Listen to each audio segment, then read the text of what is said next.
প্রিয় অনার্স প্রথম বর্ষ ম্যাথমেটিক্স শিক্ষার্থী বন্ধুরা এবং পদার্থ রসায়ন নন মেজর শিক্ষার্থী বন্ধুরা, আজকে আমি তোমাদের শেখাবো ক্যালকুলাস অন চ্যাপ্টার 21 এর B example 34। X cube plus y cube equal to 3a x y রেখার একটি ফাঁসের ক্ষেত্রফল নির্ণয় করো।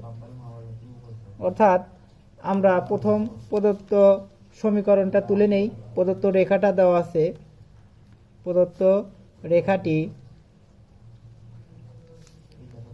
X cube plus y cube, এটা খুবই ইম্পর্টেন্ট অঙ্ক। এটা ন্যাশনাল ভার্সিটিতে 2007-এ আসছে, 2009-এ আসছে, অন্যান্য ভার্সিটিতেও আসছে, নন মেজরদের জন্যও আসছে। দেখো, এখন আমরা একটু বিষয় লক্ষ্য রাখবো, সেটা হলো আগে আমাদের ছিল হলো আগের ভিডিওতে তোমাদের শিখেছি, প্রথমটা ছিল হলো a into 1 minus cos theta, তারপরে a into 1 plus cos theta, এরকম আর ইকুয়াল টু দেওয়া ছিল। তখন থিটার পরিবর্তে মাইনাস থিটা এবং আর এর পরিবর্তে মাইনাস আর পরিবর্তন লক্ষ্য করে দেখছি যে পরিবর্তন হয় কিনা। পরিবর্তন যদি হতো তাহলে এক্স অক্ষের সাপেক্ষে প্রতিসম হতো। এখন যেহেতু সেগুলো নেই, সেজন্য আমরা এক্স এর পরিবর্তে ওয়াই এবং ওয়াই এর পরিবর্তে এক্স বসিয়ে দেখব পরিবর্তন হয় কিনা। যেমন আমরা এখানে যদি এক্স এর পরিবর্তে ওয়াই বসাই ওয়াই কিউব এবং ওয়াই এর পরিবর্তে এক্স কিউব বসাই, তাহলে y cube plus x cube একই মান হয়, এবং এক্স এর পরিবর্তে ওয়াই, ওয়াই এর পরিবর্তে এক্স বসালে মানটা একই থাকে। তাহলে এরকম যদি এক্স ও ওয়াই পরস্পর স্থান বিনিময় করলে সমীকরণটি অপরিবর্তিত থাকে, তাহলে ওয়াই সমান এক্স রেখার সাপেক্ষে প্রতিসম হবে। অর্থাৎ এক্স সমান 0 ও ওয়াই সমান 0 উহার দুটি স্পর্শক হবে। যেহেতু আমরা এখন লিখতে পারি, যেহেতু 1 নং সমীকরণ, এটা আমরা 1 নং দিয়ে রাখি, 1 নং সমীকরণ এক্স ও ওয়াই পরস্পর স্থান বিনিময়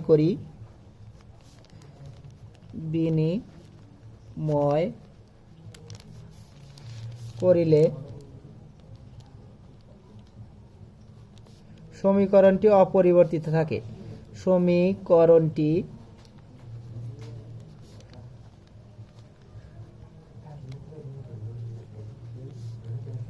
বর্তিত থাকে।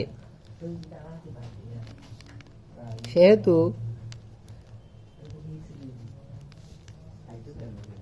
1 নং রেখাটি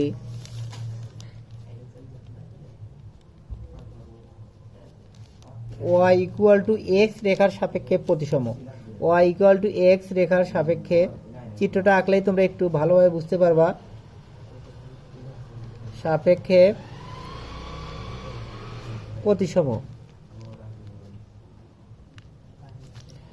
যেমন আমরা একটা চিত্র অঙ্কন করি, এই চিত্রটা যেহেতু এক্স এর পরিবর্তে ওয়াই এবং ওয়াই এর পরিবর্তে এক্স বসায়, তাহলে স্থান বিনিময় করলে সমীকরণটি অপরিবর্তিত থাকে। তাহলে এটা হবে এক্স এর সাপেক্ষেও যেরকম ওয়াই এর সাপেক্ষেও সেরকম হবে।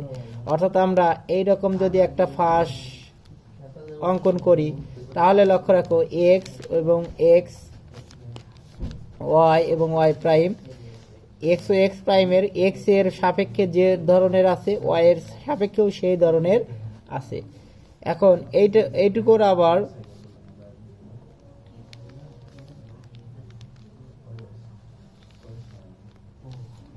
দেখো,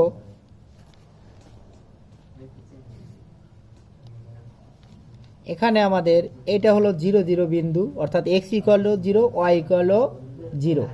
তাহলে আমরা 1 নং রেখার পোলার সমীকরণটা লিখতে পারি। এখন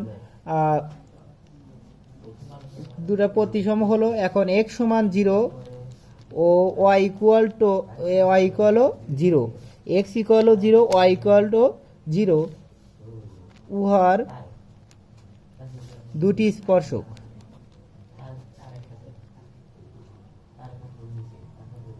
অর্থাৎ এইটা হলো দুটা বিন্দুরই স্পর্শক, এই বিন্দুটা হলো আমাদের এইটা ফাঁসের দুটারই স্পর্শক।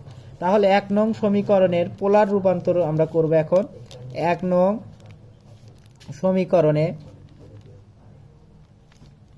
করণকে পোলার সমীকরণে রূপান্তর করি। সমীকরণে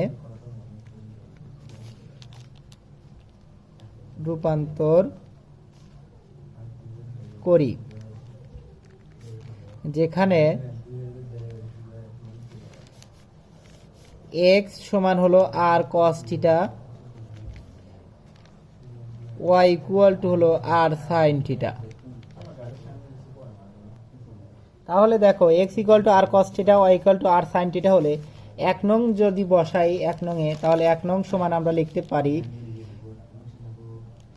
এখানে x এর জায়গায় r cos তার উপরে কিউব, অর্থাৎ r cos থিটা তার উপরে cube plus r sin theta তার উপরে cube equal to 3a। x হলো r cos থিটা আর y হলো r sin থিটা, এটুকু আমরা লিখতে পারি। এখন আমরা লিখতে পারি r cube cos cube theta plus r cube sin cube theta equal two হলো 3a r square cos theta sin theta. এখন আমরা r কিউবটা কমন নিতে পারি, তাহলে cos cube theta plus sin cube theta হয় ইকুয়াল টু হলো r স্কয়ারটা সামনে নিয়ে আসে 3a cos theta sin theta. এখন r স্কয়ার এখানে r কিউব কাটলে কি থাকে, r থাকে, সমানের সময় সোজাসুজি কেটে দেওয়া যায়। তাহলে লিখতে পারি r ইকুয়াল টু, এইটাও নিচে চলে যাবে, অর্থাৎ 3a cos theta into sin theta, নিচে হলো আমাদের cos কিউব থিটা। সরল গুলো একটু ভালো করে বোঝার চেষ্টা করো। দেখো আমরা r এর মান বের করার কারণ আছে, আমাদের এটার ক্ষেত্রফল নির্ণয়ের সূত্র হলো ইন্টিগ্রেশন আলফা থেকে beta half r square D theta, অর্থাৎ ইন্টিগ্রেশন 0 থেকে আলফা থেকে beta half r square D theta. তাহলে এই r এর মান দরকার, সেই জন্য আমরা r এর মানটা বের করে রাখলাম। তো এইটার মান আমরা 2 নং ধরে রাখি। এখন যে বিষয়টা r ইকুয়াল টু 0 বসিয়ে আমরা সাধারণত লিমিটটা নির্ণয় করি, যে এই যে আমাদের চিত্রটা আছে এটা লিমিটটা কত আছে, অর্থাৎ কোন ডিগ্রির মাঝে এই চিত্রটা আছে আমরা বের করব।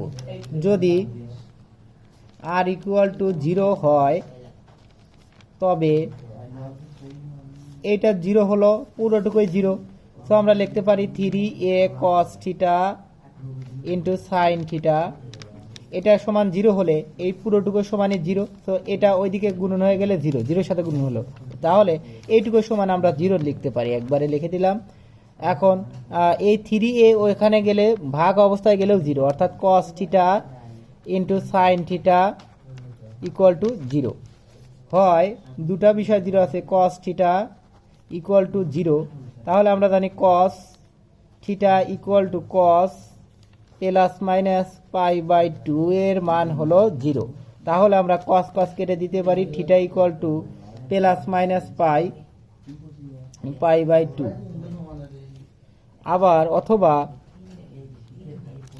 sin থিটা ইকুয়াল টু 0, আমরা জানি sin 0 ডিগ্রির মান 0, অর্থাৎ sin theta equal two sin 0, sin কাটা থিটা ইকুয়াল টু হলো 0 ডিগ্রি, অর্থাৎ 0। তাহলে আমরা থিটার মানটা পেলাম হলো 0 এবং প্লাস মাইনাস পাই বাই 2 এর মধ্যে অবস্থিত, অর্থাৎ cos 0 ডিগ্রির মান sin cos হলো 90 ডিগ্রির মান 0, তো আমরা পাই বাই 2 লিখলাম। তো আমরা এখন লিখতে পারি ফার্স্টটি, অতএব ফার্স্টটি থিটা ইকুয়াল টু 0 এবং থিটা ইকুয়াল টু হলো পাই বাই 2 এর মধ্যে অবস্থিত।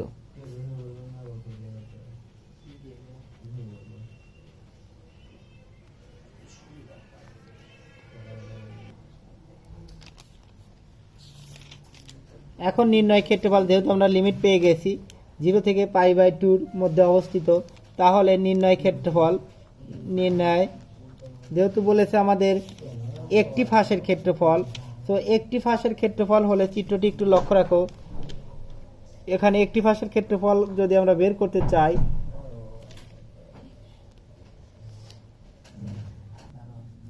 যেহেতু আমাদের এক্স সমান ওয়াই দুটার সাপেক্ষে প্রতিসম, তাহলে আমরা নির্ণয় ক্ষেত্রফল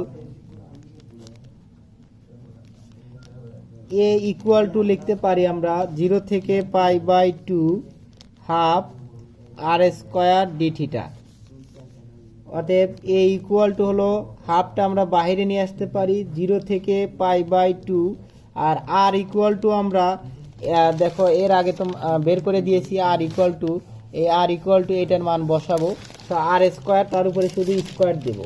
তো আমাদের ছিল হলো আর ইকুয়াল টু ছিল 3a cos theta sine theta divided by cos cube theta plus sine cube theta, তার উপরে স্কোয়ার ডি থিটা।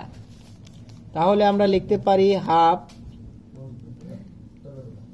0 থেকে π/2, 3-র উপরে স্কোয়ার অর্থাৎ 9, এর উপরে square 9 square cos square theta sine square theta, নিচে লিখতে পারি এইটার উপর স্কোয়ার অর্থাৎ cos cube theta plus sine cube theta, তার উপরে স্কোয়ার ডি থিটা।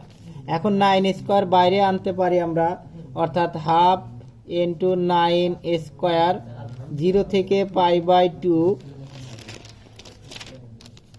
এখন এটা বাইরে নিয়ে আসলে শুধু cos square theta into sine square theta. এই cos কিউবকে আমরা যে কাজ এখন করব একটু ভালোভাবে বোঝার চেষ্টা করো।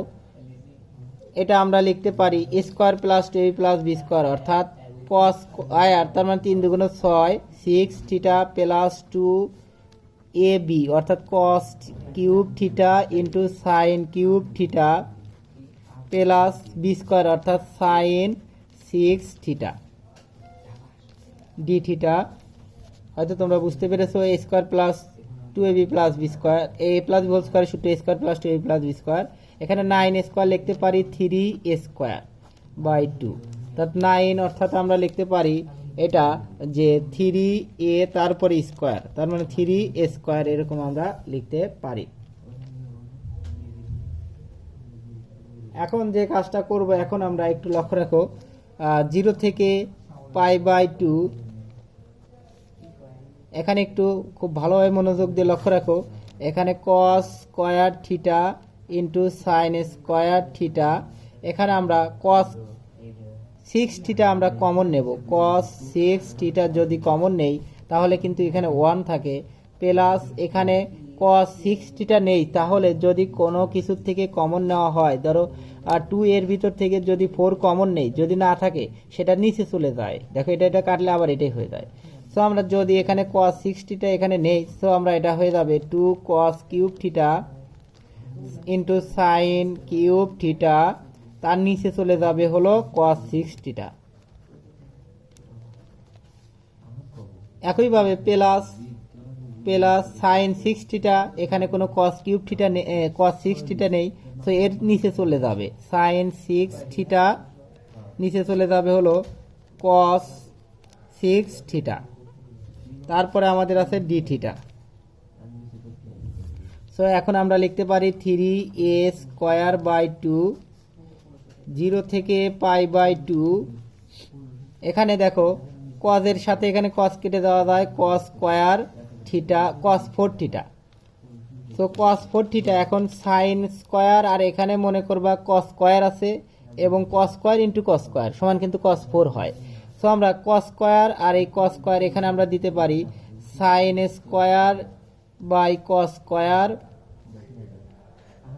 থিটা,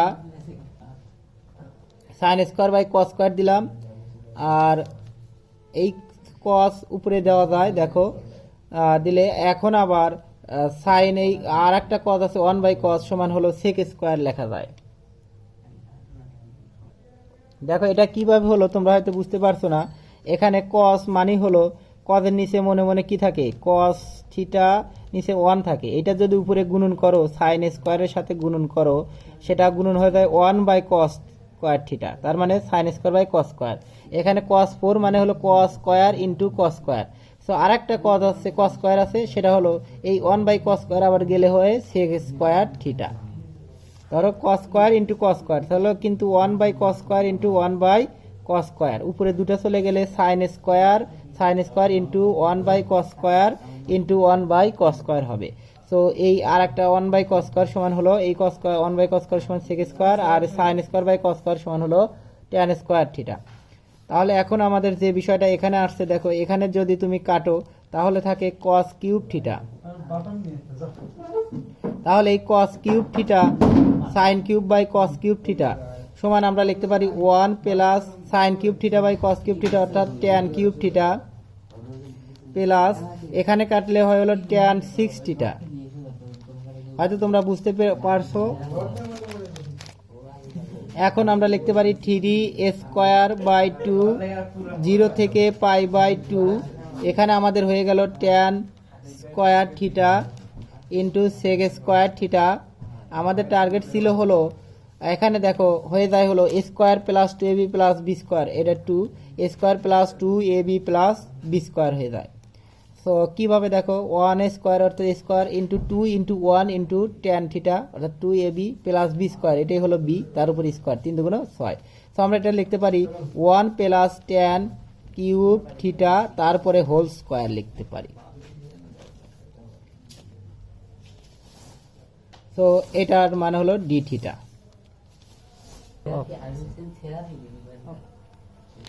এখন আমরা যে কাজটা করব সেটা হলো এই 1 প্লাস ট্যান কিউব থিটা সমান আমরা টি ধরি, এটা ধরে একটু করব। দেখো কি কারণে আমরা ধরবো, এইটাকে যদি টি ধরি, এটাকে ইন্টিগ্রেশন করলে আমরা এইটা পাওয়া যায়। সো ট্যানকে করলে ইন্টিগ্রেশন করলে ট্যান স্কোয়ার এবং সেক স্কোয়ার পাওয়া যায়। দেখো তোমাকে দেখাচ্ছে এটা। তাহলে আমরা ডিটি, এই টি সমান যদি এটা হয় তাহলে ডিটি সমান আমরা লিখতে পারি ডিটি ইকুয়াল টু এই ট্যান কিউব থিটা, এটাকে ইন্টিগ্রেশন করলে 3 সামনে আসে, অর্থাৎ 3 সামনে আসে এবং ট্যানের 1 পাওয়ার কমে যায়, অর্থাৎ ট্যান স্কোয়ার থিটা। আবার ট্যান থিটাকে করলে সেক স্কোয়ার থিটা হয়, অর্থাৎ sec square theta d theta. তাহলে এটা দেখো আমরা 1 প্লাস ট্যান কিউব থিটা সমান টি ধরলে ডিটি সমান হলো আমাদের এটা হয়, অর্থাৎ এটা আমরা যদি চলক পরিবর্তন করি আমাদের এটার মান চলে আসে ইন্টিগ্রেশন করলে। এই ধরনের করার জন্য আমরা এত সমাধান করলাম। এখন আমরা এ সমান লিখতে পারি 3 স্কোয়ার বাই 2। এখন আমাদের লিমিটে একটু চেঞ্জ করতে হবে, যেহেতু আমাদের লিমিট বসাতে হবে, চলক পরিবর্তন করেছি। তাহলে আগে ছিল হলো থিটা ইকুয়াল টু 0 ছিল, থিটা ছিল, থিটা থেকে টি নিয়ে আসছি, থিটা সমান 0 হলে এখানে থিটা সমান হলো যদি 0 ধরি, ট্যান 0 ডিগ্রির মান কিন্তু ট্যান 0 ডিগ্রির মান হলো ট্যান 0 ডিগ্রির মান 1, আর ট্যান 0 ডিগ্রির মান হলো 0, তাহলে পুরোটুকুই 0, তাহলে টি সমান কিন্তু 1 থাকছে। সো টি ইকুয়াল টু কিন্তু 1। আবার থিটা ইকুয়াল টু ছিল আগে π/2, তাহলে আমরা থিটা ইকুয়াল টু যদি π/2 দেই তাহলে ট্যান π/2 মান কিন্তু অসংজ্ঞায়িত, অর্থাৎ ট্যান 90 ডিগ্রির মান অসংজ্ঞায়িত। সো 1 প্লাস অসংজ্ঞায়িত, তাহলে পুরোটুকুই কিন্তু অসংজ্ঞায়িত হয়ে যায়, অর্থাৎ হলে টি ইকুয়াল টু কিন্তু ইনফিনিটিভ, অর্থাৎ অসংজ্ঞায়িত। অর্থাৎ আমাদের এটা আসছে, প্রথম আসছে 0 দিলে ট্যান 0 দিলে 1 আসছে, আর এটা ইনফিনিটিভ আসছে। আর আমাদের এখানের মানটা, এইটার মান পাওয়া গিয়েছে আমাদের হলো ডিটি, এটা ডিটি, আর নিচে 1 প্লাস ট্যান এটা ধরেছি আমরা হলো টি, তারপরে স্কোয়ার, এর উপরে স্কোয়ার, আর ডি থিটা সমান পাওয়া গিয়েছে আমাদের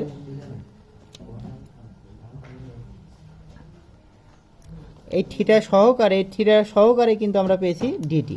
তাহলে আমরা লিখতে পারি 3 স্কোয়ার বাই 2। এখন লিমিটটা আমরা বসিয়ে দেব, লিমিটটা এখানে যদি আমরা বসাই তাহলে কিন্তু একটু কাজ হবে। দেখো লক্ষ্য রাখো সমাধানটা, অর্থাৎ এটা কিন্তু দেখো ডিটি অর্থাৎ 1/t square DT, 1/t square DT প্রয়োগ করতে হবে আমাদের। সো এটা টি ইনভার্স 2, অর্থাৎ টি ইনভার্স 2, অর্থাৎ এটাকে যদি আমরা ইন্টিগ্রেশন করি, ইন্টিগ্রেশন করলে 2টা এক পাওয়ার কমে যায় এবং এই পাওয়ারটা নিচে বসে, অর্থাৎ এর পাওয়ারটা যদি এক যোগ হয় অর্থাৎ টি ইনভার্স 2 এবং এক যোগ করি তাহলে টি ইনভার্স 1 এবং এই -1টা আবার সামনে বসবে, অর্থাৎ আমাদের এটা ইন্টিগ্রেশন করার ক্ষেত্রে -1/t হবে।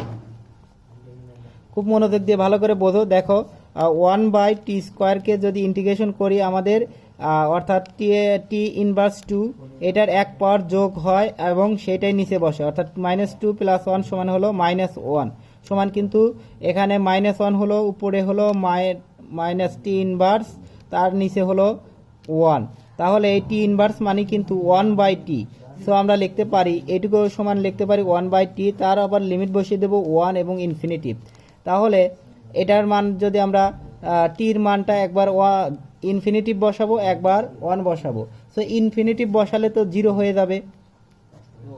সো আমরা প্রথম হবে হলো -0, আর 1 বসালে কিন্তু আমাদের হচ্ছে হলো এই 1 বসালে 1/1, তার মানে আমাদের 1/1 মানে -1, মাইনাস মাইনাসে +1।